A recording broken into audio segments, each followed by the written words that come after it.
안녕하세요. 여기 계신 분들이 저에겐 좀 특별한 건 저 위층에 파게이트의 유혹을 뿌리치시고 이 자리에 계셔서 정말 감사드립니다. 여기 계신 분들은 아마 IoT에 대해서 되게 관심이 있으시거나 또는 위층에 자리가 없어서 오신 분들일 텐데요.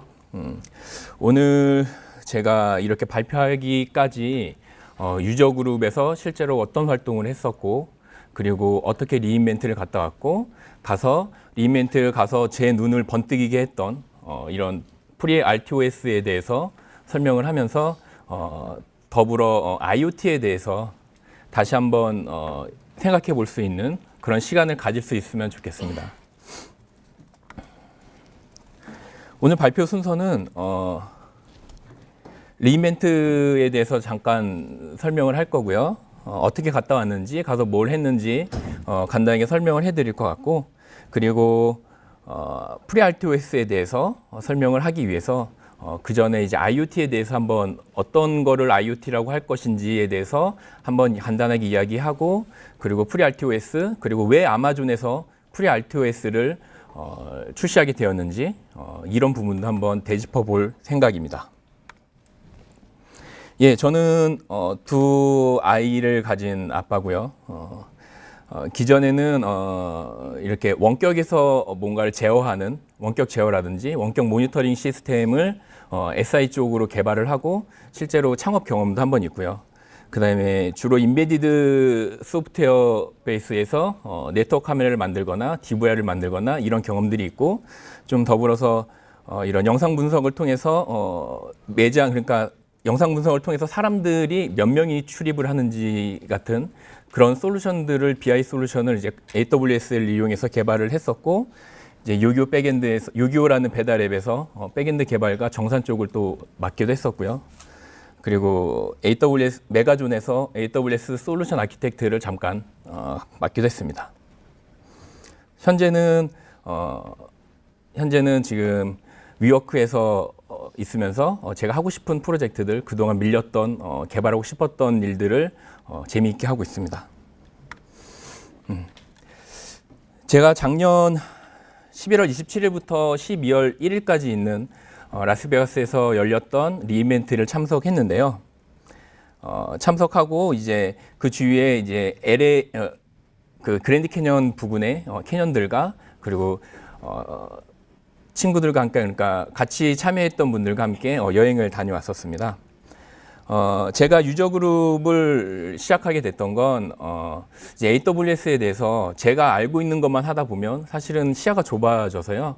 조금 더 다양한 사람들과 한번 AWS에 대해서 함께 어울리고 싶어서 유저 그룹을 활동을 시작하게 되었습니다.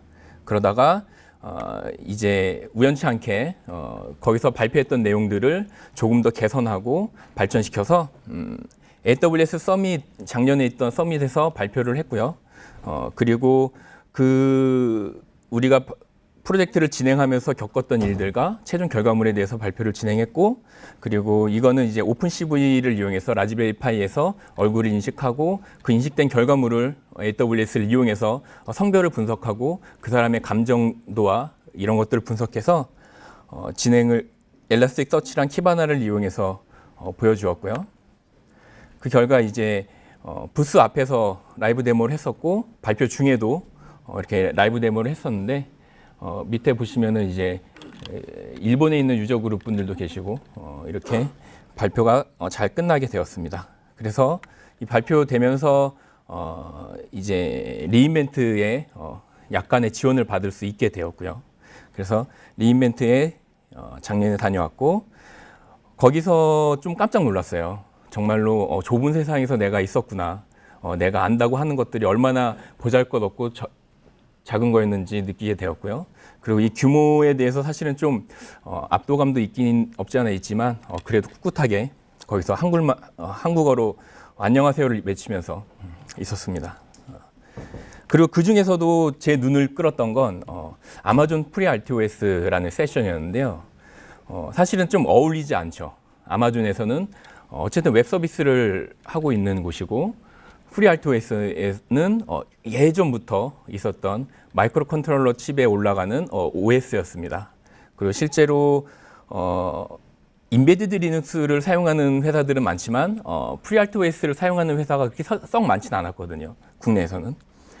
그래서 한번 관심 있어서 듣게 되었고요.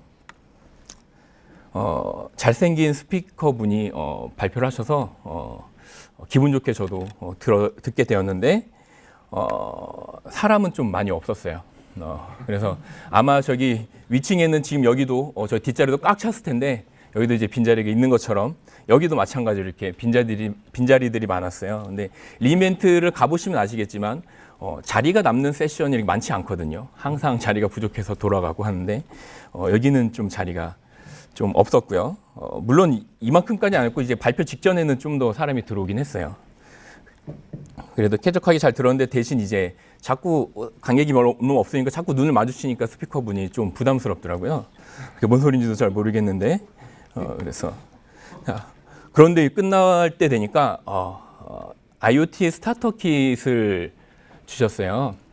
그래서 이걸 보고 처음에는 이게 뭐지? 그러고 봤는데 IoT 스타터 킷이고 실제로 아마존에서는 퀄리티피케이션 프로그램을 하드웨어 퀄리티피케이션 프로그램을 진행하면서 실제로 이런 하드웨어 업체들과 조인을 해서 자기들이 인증해주는 하드웨어 제품들이 있습니다. 근데 아직 많지는 않고 몇 개 제품 되진 않지만 그 중에 하나를 우연치 않게 얻을 수 있었습니다.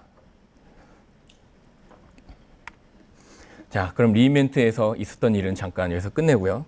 이제 본격적으로 이제 IoT에 대해서 한번 이야기해 보고자 합니다. IoT라는 말은 다들 한 번씩 들어보셨을 것 같아요. 요즘에 광고도 많이 하고 마케팅 용도로도 많이 사용되고 있는 용어이기 때문에 다들 들어보셨을 것 같은데 아마 FreeRTOS라는 말은 못 들어보셨어도 IoT라는 말은 전부 다 한 번씩은 들어보셨을 것 같습니다.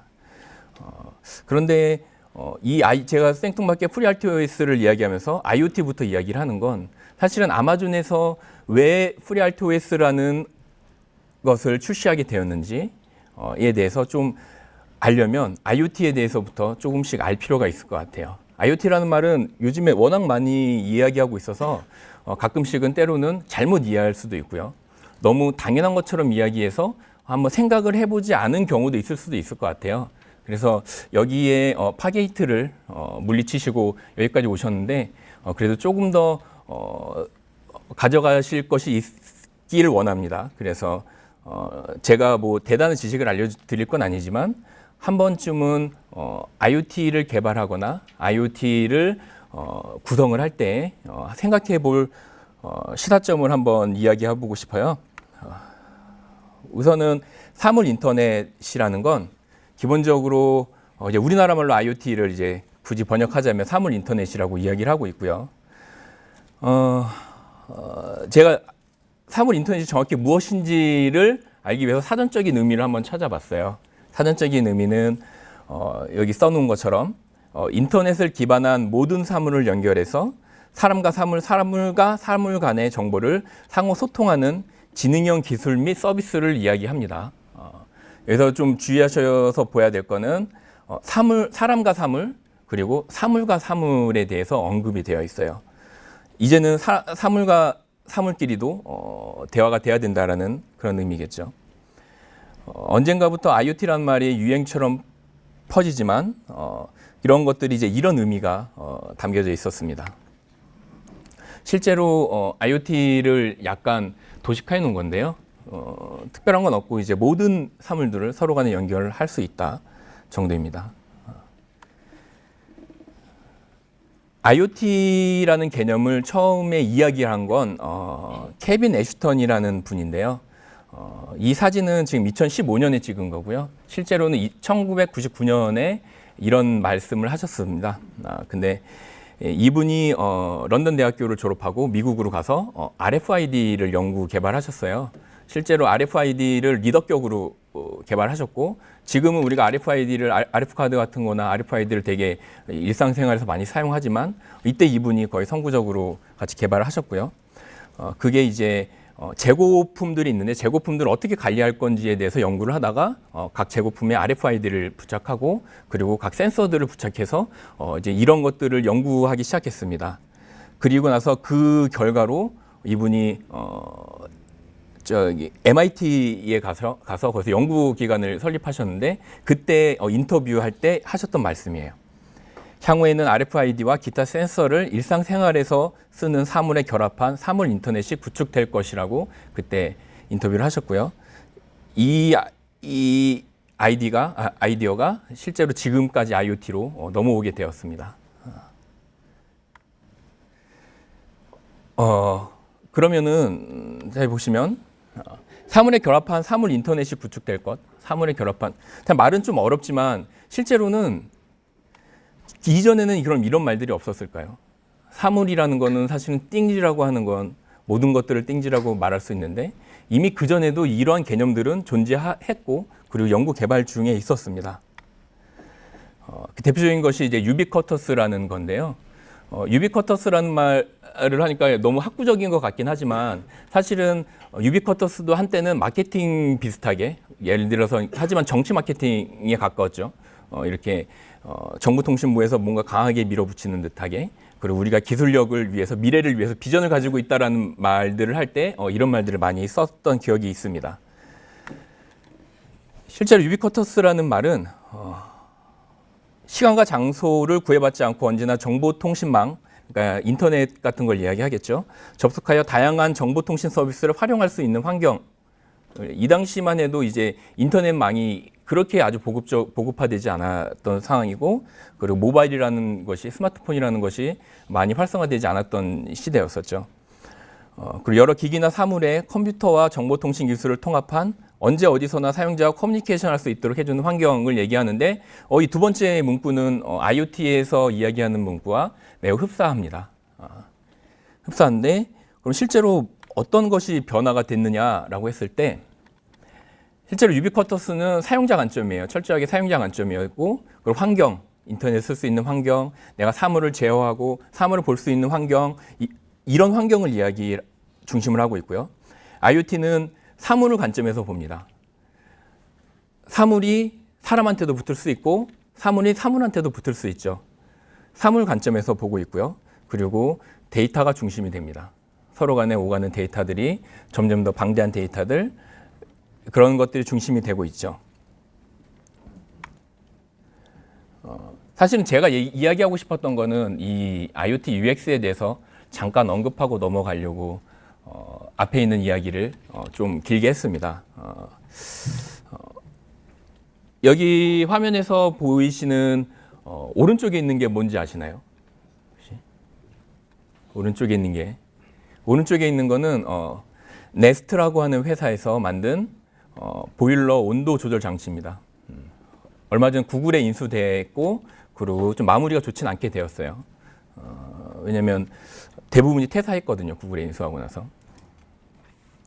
그리고 왼쪽에 있는 거는 다 아시는 것처럼 예전에 대시 버튼이라고 불렀던 IoT 버튼입니다. 새로 나온. 제가 IoT UX라고 해서 보니까 조금 이제 감은 오시죠. 왜 이렇게 되었는지. 제가 사실은 2000년도에 지맥스라는 회사를 다녔었는데요. 그 회사는 2000년도 이미 18년 전에 홈오토메이션을 개발하고 있었고 원격 제어와 원격 모니터링에 대해서 웹으로 할 수 있는 것들을 개발하고 있었습니다. 그런데 제가 홈오토메이션이 어디까지 되었었냐면 실제로 이벤트 트리거를 핸드폰으로 그때는 스마트폰이 아니었고 일반 모바일이었는데 이벤트 알람을 받고 비디오폰을 누르면 영상이 전송받고 그다음에 내가 원격으로 가전제품들을 제어할 수 있었으며 그리고 심지어는 해가 뜨면 조드 센서에 의해서 커튼이 열리고 이런 자동화된 그런 홈오토메이션 서비스들을 개발하고 있었어요. 그러면 그 중에 하나 기능이 에어컨을 껐다 켜는 게 있었거든요. 에어컨을 내 온도를 보고 집안 온도를 보고 에어컨을 껐다 켤 수 있는 그런 기능이 있었어요. 모바일로. 그러면 에어컨을 껐다 켤 수 있는 건 그럼 IoT일까요? 아니면 유비쿼터스일까요? 사실은 둘 다 아닙니다. 엄밀히 말하면 원격 제어일 뿐이죠. 하지만 앞에서 말한 내용들과 조금 기능적으로는 좀 흡사할 수 있죠. 오른쪽에 보이는 건, 왼쪽에 보이는 거죠. 왼쪽에 보이는 건 IoT 버튼인데요. IoT 버튼은 IoT 장비일까요? 유비쿼터스 장비일까요? 이거는 확실하게 명백하게 IoT 장비라고 부릅니다. 우리는. 그러면 이게 조금 약간 애매한 부분들이 있어요. 항상 겹치죠. 유비쿼터스와 IoT와 원격 제어, 원격 모니터링과 사실은 우리가 결과론적으로 보면은 대충 비슷비슷한 것들이 있죠. 그런데 분명한 건 IoT에는 이런 사전적으로 보면 이런 기능이나 사전적으로 구별하는 것뿐만 아니라 이런 UX의 철학이 있죠. 사실은 UX를 하시는 분들은 궁극적인 UX의 최종 목표는 사람이 인지하지 못하는 거라고 이야기를 하는 부분들이 있어요. 예를 들면 웨어러블 디바이스 같은 것들이죠. 내가 시계를 차고 있는데 이때까지 손목 시계를 차고 있었는데 사실은 이게 IoT 장비였던 거죠. 내 신발을 신고 있는데 신발 깔창 밑에 센서가 있어서 나의 걸음걸이와 운동량을 체크하는 게 있다면 그것도 역시 IoT 장비라고 할 수 있습니다. 전혀 사람이 그 안에 뭔가 장비가 있는지를 파악하기 어려울 정도의 UX가 심어져 있는 거죠. 제 생각에는 그래서 IoT 장비라는 건 결코 UX 철학이 없이는 IoT 장비라고 말하기가 좀 어려운 부분들이 있는 것 같아요. 그래서 정말 여기 IoT에 관심이 있으시고 IoT를 개발하시고자 하시는 분들이 계시다면 단순히 기능적인 면만을 보지 않고 이런 조금 더 넓은 시야로 IoT UX도 한번 생각해 보시는 계기가 될 수 있었으면 좋겠습니다. 네, 또 다시 넘어가서 그러면 실제로 IoT 장비를 개발하기 위해서 많은 어려움들이 있어요. 근데 제가 하드웨어에 대한 어려움들을 모두 다 말씀드리기에는 좀 부족한 부분이 있어서 그냥 소프트웨어적인 부분만 말씀드리고자 합니다. 이것도 사실은 제가 겪었던 내용이지 더 깊게 개발하시는 분들은 더 많은 어려움들이 있겠죠. 개발 환경의 구축이라든지 디바이스들의 점점 늘어나면서 기하급수적으로 늘어나는 데이터들 그리고 수많은 디바이스들을 관리를 해야 되거든요. 어느 게 꺼졌는지 문제가 있는지 장애가 있는지 또 디바이스를 직접 개발하신 분은 알겠지만 처음에 레지스트레이션을 하고 그리고 서로 간의 보안을 유지하면서 통신을 하는 것이 개발할 때 매우 까다로운 와서 보통은 개발을 그냥 다 뚫어놓고 하고 나중에 이제 다시 보안을 위해서 다시 개발하는 그런 경우들이 많이 있죠. 그리고 라즈베리 파이 같이 인베디드 리눅스 하나의 완벽한 리눅스 OS에서는 조금 더 개발하기는 좀 쉬울 것 같아요. 근데 문제는 우리가 아까 말했던 조그만 센서라든지 조그만 이런 스마트워치라든지 이런 데다가 인베디드 리눅스를 심기는 사실은 쉽지 않거든요. 그래서 보통 이제 마이크로 컨트롤러를 사용하는데요. 마이크로 컨트롤러에서 개발하신 분은 아시겠지만 프로그래밍을 하기가 결코 쉽지 않습니다. 관련된 라이브러리들도 별로 없고요. 그리고 기타 여러 가지 또 문제들이 있죠. 그래서 이제 IoT 개발할 때 문제들을 위해서 이제 AWS IoT에는 그럼 어떤 서비스들이 있는지 한번 조금 더 보겠습니다. 좀 간략하게 볼 건데요. 실제로 이게 AWS IoT에서 제안하고 있는 자기 AWS에서 만들어 놓은 IoT 디바이스의 큰 스트럭처입니다. 그래서 실제로 디바이스들이 어떻게 통신을 하고 어떻게 레지스트레이션을 하고 어떻게 보안을 가지고 어떤 프로토콜을 이용해서 각 장비들이 어떻게 AWS 서비스를 또 이용하고 또 어떻게 디바이스와 통신을 하는지에 대해서 간략하게 설명을 해 놓은 거고요. 관련된 서비스들이 이미 AWS에는 잘 돌아가고 있습니다. 실제로 AWS 서비스들은 총 이렇게 리스트들이 있는데요. 제가 간략하게 이제 쭉 적어놨습니다. 근데 이제 주로 이제 사용하는 거는 IoT 코어와 IoT 디바이스 매니지먼트 그리고 그린글라스 정도가 IoT 서비스의 핵심이라면 할 수 있고요. 그리고 IoT 디바이스에 의해서 오는 데이터들을 처리하는 거는 또다시 AWS의 많은 서비스들을 이용해서 대용량 디바이스들에 대한 데이터를 처리할 수 있겠죠. 그리고 마지막에 이제 FreeRTOS가 리인벤트 기간에 출시가 됐습니다. 그럼 FreeRTOS가 무엇인지 간단하게 또 설명을 드리겠습니다. FreeRTOS는 리차드 벨이라는 분이 혼자서 개발을 시작했고요. 현재는 조그만 회사를 차리면서 이제 계속 운영을 했었어요.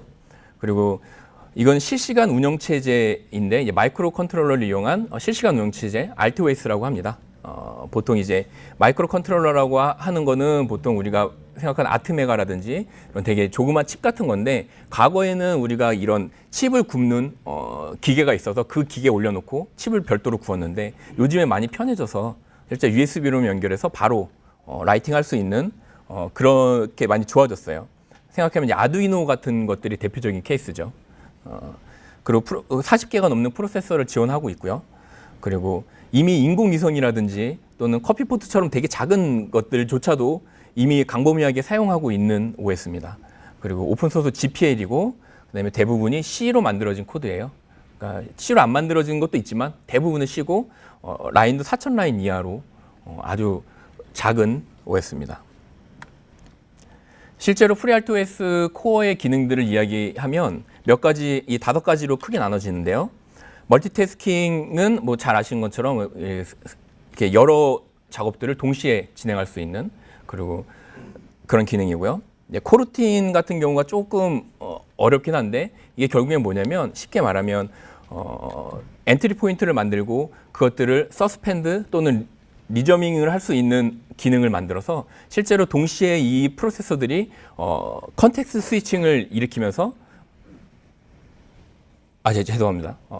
컨텍스트 스위칭을 일어나지 않고도 서로 간에 작업들을 분산시켜서 작업을 할 수 있는 그런 루틴이에요. 그래서 사실은 저도 이제 이거에 대해서는 기술적으로 정확하게 구현을 많이 해보지 않았지만, 코루틴이라는 것 자체는 어떻게 보면 이게 서브 태스크처럼 나눠지는 것이 아니라 동일한 태스크에서 서로 간의 태스크를 스위칭할 수 있는, 그래서 이제 멀티태스킹의 기능을 매우 효과적으로 구현할 수 있는 그런 겁니다. 왜냐하면 이 코루틴 간에 서로 제어권이 넘어갈 때 컨텍스트 스위칭을 하지 않고도 제어권이 넘어갈 수 있기 때문에 실제로 매우 효율적으로 멀티태스킹을 구현할 수 있다고 합니다. 그리고 메시지 큐는 아실 거고요. 그리고 세마포어 같은 경우는 스레드를 돌릴 때 이제 공유 자원에 대해서 보호하는 그런 기능이고, 메모리 매니지먼트는 메모리를 할당하고 해제하는 그런 기능입니다. 그래서 어떻게 보면 되게 기본적인 기능인데, 특별한 건 이제 코루틴 정도가 좀 이렇게 특별한 케이스입니다. 그러면 아마존 FreeRTOS는 그럼 무엇이냐? 왜 아마존이 붙었냐라고 한번 볼게요. 결정적으로는 리차드 베리가 2016년에 아마존에 입사를 했습니다. 왜냐하면 되게 큰 결정인데요. 이분이 단일 팀을 이끌어서 계속 어렵게 진행을 하고 있었지만 되게 FreeRTOS에 대해서 되게 애사심이 많고 애정이 많은데, 자기들이 가진 재원으로는 충분히 진행할 수가 없었던 거죠. 그래서 아마존의 제의를 받고 들어가게 된 거고요. 이 커널 10이 2017년 리인벤트 중에 커널 10을 발표를 했습니다. 그때 발표할 때에 이제 특별한 기능 변화들이 있었는데요. 기존의 GPL 라이센스를 MIT 라이센스로 변경했습니다. 이게 뭐냐면 GPL 라이센스는 내가 그 묘듈을 사용하고 있는 소스 코드조차도 모두 다 오픈을 해야 되는데, 이제 MIT는 그런 거 상관없이 그냥 무조건 내가 그거를 사용하든 말든 내 코드를 공개하지 않아도 되죠. 그리고 AWS IoT 코어를 인테그레이션을 했고 그린글라스를 인테그레이션을 했습니다. 이렇게 나왔는데, 여기서부터는 이제 리인벤트 때 실제로 발표했던 장표 중에서 제가 추려가지고 발표했는데 조금 더 빠르게 진행해 보도록 하겠습니다. 이 말한 것처럼 이게 실시간 운영 체제이고, 그 다음에 실제로 마이크로 컨트롤러에서 네트워크를 통해서 IoT에 연결하고 MQTT 프로토콜을 구현하고 그 안에서 네트워크가 끊어졌을 때 처리를 구현하고 하는 것들이 사실은 매우 까다롭고 어렵습니다. 그런데 이런 것들을 쉽게 할 수 있도록 AWS IoT를 쉽게 접근해서 인티그레이션 할 수 있도록 모듈들을 제공하기 시작했고요. 그리고 그 데이터들을 수집해서 AWS로 바로 AWS 서비스를 이용해서 또다시 재가공을 해서 다른 서비스를 구현할 수도 있고요. 그리고 심지어는 이 소프트웨어만이 아니라 그 FreeRTOS를 이용해서 AWS에 구현할 수 있는 하드웨어 장비도 만들어서 제공하기 시작했습니다. 그래서 이 모든 것들이 비용 절감이다. IoT 장비를 만들기 위해서라는 말이고요. FreeRTOS에는 그래서 클라우드로 바로 연결할 수 있는 기능, 그리고 그린글라스 로컬에서 데이터를 스스로 처리하고 할 수 있는 기능, 그리고 이 보안 등급에 대해서 지킬 수 있다라고 이야기를 하고 있습니다. 그래서 IoT 이 코어 인티그레이션 부분은 실제로 리스트를 쭉 했는데 이 MQTT를 보통 많이 쓰거든요. IoT 프로토콜에서. 근데 이런 마이크로 컨트롤에서 구현하기 쉽지 않은데 실제로 좀 쉽게 되어 있습니다. 그리고 이제 그 안에 데모 코드를 보면 이제 헬로 월드를 찍을 수 있는 MQTT 그 데모 코드도 함께 들어 있고요. 그리고 이제 장점들이 나오는데 조금 더 빨리 만들 수 있고 좀 확장성이 있는 아키텍처를 그릴 수 있다라고 이야기하고 있고요. 그리고 그린글라스는 사실 저도 많이 써보진 않았지만 확실한 건 이 그린글라스를 이용해서 디바이스 디스커버리를 한다거나 스스로 그러니까 클라우드에 연결되지 않았어도 그 데이터를 스스로 처리해서 가공할 수 있도록 해서 훨씬 더 IoT 장비가 가져야 될 그런 것들을 좀 더 가질 수 있도록 네트워크가 끊어지더라도 처리할 수 있는 그런 기능들을 제공하고 있는 걸로 알고 있고요. 그 시큐리티 부분은 당연히 이제 기본적으로 지켜야 될 보안들이 있고, 그 다음에 이런 부분들이 이미 되어 있기 때문에 우리는 개발할 때 훨씬 더 편리하게 개발할 수 있죠. 왜냐하면 정해진 규약에 의해서 계속 개발하면 되니까요. 그리고 이제 지금 현재 아마존에서 제공하고 있는 클라우드 서비스에 대해서 표시를 했는데, 이게 사실은 OTA, 그러니까 오버 더 에어를 OTA 펌웨어 업그레이드라고 하는데, 이 OTA 부분이 아직은 구현이 안 돼 있어요. 근데 상당히 기대되는 부분이긴 합니다. OTA가 이제 무선으로 이제 펌웨어를 업그레이드하는 기능이죠. 네, FreeRTOS 콘솔이 있는데 실제로 콘솔에는 그냥 단순히 개발 킷에 대한 다운로드 경로 정도, 개발 킷에 대한 리스트 정도가 되어 있습니다. 그래서 오버 더 에어 이 OTA는 사실은 펌웨어를 업그레이드하는 게 상당히 어려운 부분이에요. IoT를 개발하면서 실제로 내가 개발 기능에 초점을 맞춰도 보통은 개발하기 시작하는데, 이것도 매니지먼트에 관련된 부분들은 매우 까다롭고 나중에 또다시 일하기가 어려운데, 이런 부분이 이미 돼 있다고 있어서 저도 되게 많이 기대하는 부분입니다. RTOS 콘솔인데요. 이거는 단순히 제공하고 있는 리스트들이 나오고 그에 대한 다운로드 링크 정도 지금 현재는 되고 있습니다. 실제로 이런 아까 전에 그런 하드웨어 제조 업체에서 이런 보드를 제조할 때 이런 모듈러 아키텍처라고 해서 이렇게 그림이 있는데요. 하드웨어 위에 이제 벤더 드라이버가 있고 그 다음에 이제 그 위에 주황색으로 된 부분이 이제 아마존에서 제공하는 부분입니다. 아마존에서 제공해서 이미 FreeRTOS 커널 베이스에서 AWS IoT 서비스들과 인티그레이션을 쉽게 할 수 있도록 모듈화가 다 되어 있습니다. 그리고 그 위에 우리가 어플리케이션을 실으면 되고요. 이제 그러면 아마존의 FreeRTOS로 무엇을 만들 수 있느냐라는 거에 대해서 표시를 했어요. 그런데 결국에는 이 말은 우리가 생각하고 있는 IoT 장비들 다 만들 수 있다라는 말입니다. 이거는 이제 아까 전에 초반에 잠깐 말씀드렸던 하드웨어 퀄리피케이션 프로그램인데요. 여기서 이제 하드웨어 제조 업체들과 함께 개발해서 너희들한테 승인을 내주는 거죠.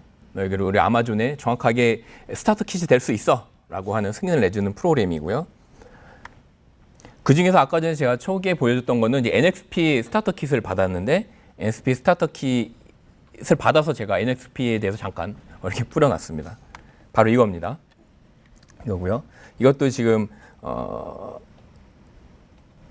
사실은 제가 이걸로 데모를 좀 만들어 보려고 했는데 이거를 사용하는 환경을 만들려면 아이디를 사려면 이제 라이센스도 있어야 되고 여러 가지 장비들이 좀 있어야 되더라고요. 그래서 쉽게 이것만 있다고 할 수는 없었던 그런 케이스고, 아마존 FreeRTOS를 사용하는 건 모두 다 공짜다라는 말입니다. 모두 공짜입니다. 그럼 어떻게 시작할 수 있냐면 이렇게 이 곳에서 다운받을 수 있는데, 그냥 구글에서 아마존 FreeRTOS를 검색하시면 바로 찾아볼 수 있습니다. 실제로 이제 아마존 페이지인데요. 스타트 위드 아마존 FreeRTOS 부분을 보시면 이렇게 어떻게 시작하면 되는지 나오고, 사이트 그 옆에 보시면은 이제 각 스타터 킷은 어떻게 시작하면 된다라고 저기 전부 다 표시가 되고 있습니다. 그 중에서 제가 아까 받았던 이게 LPC 54018이라는 모듈의 유저 가이드 중에 일부를 제가 채취한 겁니다. 이 정도 수준의 유저 가이드가 나옵니다. 핀이 어떤 역할을 하고 몇 번 핀이고 이런 것까지 나오고 있습니다. 실제로 이거를 빌드하기 위해선 IAR Embedded Workbench라는 프로그램을 깔아야 돼요. 이거는 윈도우용이더라고요. 윈도우용에서 기본적으로 아마존에서 제공하고 있는 소스 코드를 받아서 임포트해서 빌드를 시키면 되고 있고요. 이거는 아마존 프리 RTOS의 GitHub에서 제공하고 있는 소스 코드입니다. 소스 코드를 제가 잠깐 조금만 놨어요. 프리 RTOS 이 코드가 어떤 스타일인지 모를 것 같아서 샘플로 되어 있는 아까 헬로 월드를 찍는 MQTT로 헬로 월드를 찍는 그런 부분입니다. 그러면 제 시간이 좀 얼마 없는데 제가 정말 데모를 보여서 정말 죄송한데 제가 어떻게 구동해서 빌드하는 정도만 한번 그리고 코드가 어떤 코드가 있는지만 한번 간단하게 보여드리려고 가져왔습니다. 이게 제가 맥이라서 윈도우가 없어서 패러럴로 연결하는데 패러럴로 연결하니까 디바이스 연결이 또 안 되더라고요. 그래서 고생은 했지만 이렇게 IAR Embedded Workbench인데 지금 트라이얼 버전으로 설치를 했고요.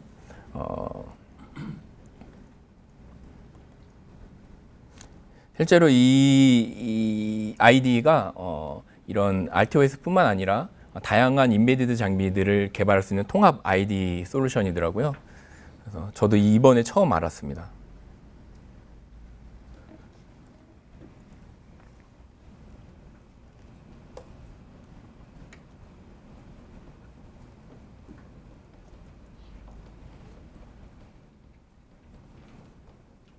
컴퓨터가 말을 안 듣네요.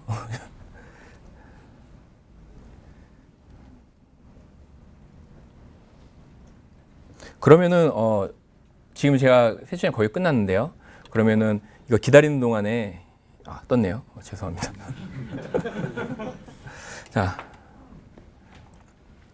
우선 기본적으로 이런 식으로 생겼고요. 우선은 먼저 빌드하는 것부터 잠깐만 보여드리면 시간이 없으니까 이 밑에 이제 모든 파일들에서 이제 빌드를 하기 시작합니다. 이건 빌드고요. 그리고 동시에 제가 보여드리려고 했던 건 구조는 어떻게 되어 있는지 잠깐 보여드리려고 잠깐 빌드 걸어놓고 보시면 우리 컴퓨 파일들도 있고요. 이런 컴퓨 파일들에서 이제 기본적인 컨피그레이션들을 컴퓨 파일들을 이제 기본적으로 설정을 하고요. 보시면 그리고 아까 헬로 월드 좀 어렵죠. C 코드를 접해보지 못하신 분들은 어려울 것 같고 C 코드를 접해봤다 하더라도 어렵습니다.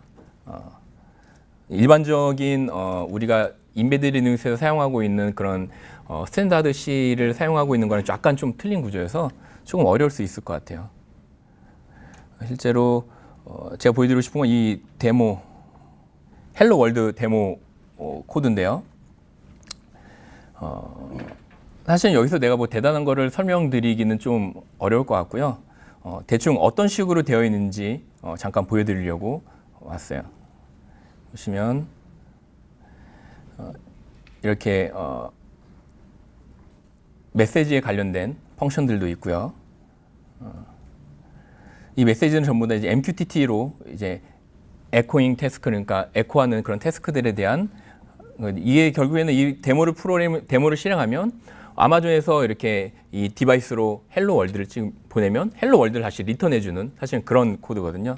이런 MQTT로 실제로 디바이스와 통신하는 그런 데모 프로그램이 있어서 실제로 우리가 MQTT로 이 디바이스랑 통신을 하는 샘플이 있어서 조금 더 쉽게 접근할 수 있게 됩니다.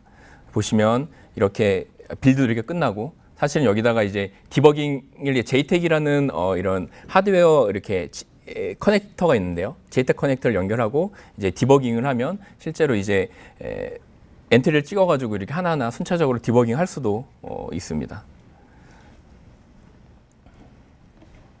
제가 짧은 시간에 너무 많은 것들을 이야기하고 싶어서 시간이 좀 부족했었습니다. 그래서 제가 혹시 질문 있으신 분 있으면 제가 너무 시간을 많이 써서 정말 죄송하고요. 이거 마지막은 저희가 이제 리멘트 가서 함께 숙소에서 함께 찍었던 사진이고요. 또 오른쪽은 끝나고 나서 여행을 하면서 찍었던 사진인데 정말로 가서 재미있는 경험이었고 많은 것들을 느낄 수 있는 경험이었습니다. 그래서 혹시 기회 되시는 분이 있으면 함께 올해도 리멘트에 참여할 수 있어서 즐거운 시간 가질 수 있으면 좋겠습니다. 감사합니다.